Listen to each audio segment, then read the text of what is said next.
Добавить, что личный состав готовится к предстоящему курортному сезону и несению службы в усиленном режиме. План мероприятий на 2025 год мы в штаб уже передали.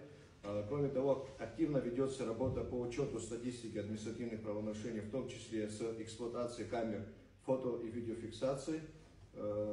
И еще хотел бы сказать, что с 14 апреля в тестовом режиме начата процедура выдачи водительских прав российского образца, для реализации которой в республику прибыли 7 российских наши коллеги.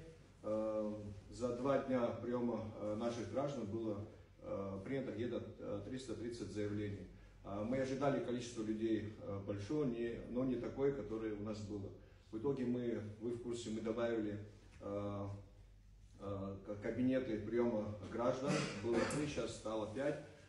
Мы записываем в 3 окна те люди, которые пришли и записались по записи, а 4-е окно делаем для тех людей, которые приезжают с районов, чтобы им 2 раза не приходилось ездить. Там мы в количестве 60 человек можем отдельно этих людей тоже принимать.